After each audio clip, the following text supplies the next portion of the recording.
ప్రభు నామమున మీ అందరికీ వందనాలు. ఈరోజు దేవుని యొక్క వాగ్దానము, తన్ను తాను తగ్గించుకున్నవాడు హెచ్చించబడును.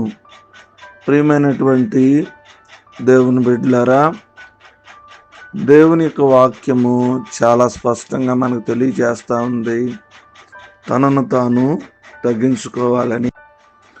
మనము ఎప్పుడు హెచ్చించబడతాము అనేది దేవుని వాక్యం చాలా స్పష్టంగా మనకు తెలియజేస్తూ ఉంది.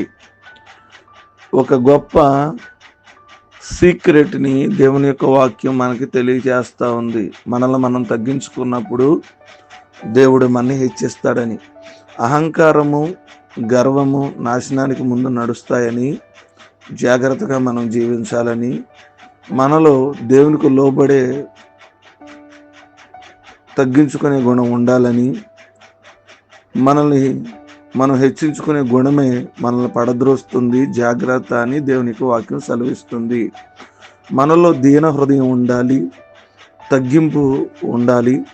అప్పుడే ఆయన కృప మన మీద నిండుగా ఉంటుందని దేవుని యొక్క వాక్యం సెలవిస్తుంది. ఈరోజు అనేక మంది దేవుని ఎరిగి కూడా తగ్గించుకోలేకపోవడం వల్ల వారి జీవితాలు పతన వ్యవస్థ అయిపోతున్నాయి. ప్రేమైన దేవుని బిడ్డలారా, మనల్ని మనం తగ్గించుకుందాం, దేవుని చేత గొప్పగా హెచ్చించబడదాం, గొప్ప ఆశీర్వాదాలు పొందుకుందాం. తగ్గింపు మన జీవితంలో ఆశీర్వాదాన్ని తీసుకొస్తుంది, హెచ్చింపు మన జీవితాన్ని పతనం చేసిద్ది.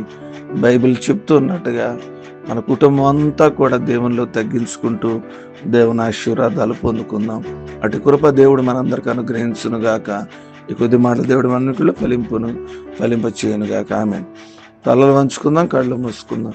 మహోన్నతుడా, జీవాధిపతి, సర్వోన్నతుడా, సర్వసృష్టికి కారణపుత్ర, మీకు వందనాలు. రాత్రంతా కూడా కాచి మరొక శ్రేష్టమైన వేకువజామునిచ్చినందుకు మీ స్తోత్రాలు. ఉదయాన్నే లేచి మిమ్మల్ని ఆరాధించాం, అందుని బట్టి మీకు స్తోత్రాలు. వాక్యం ద్వారా మాతో స్పష్టంగా మాట్లాడారు.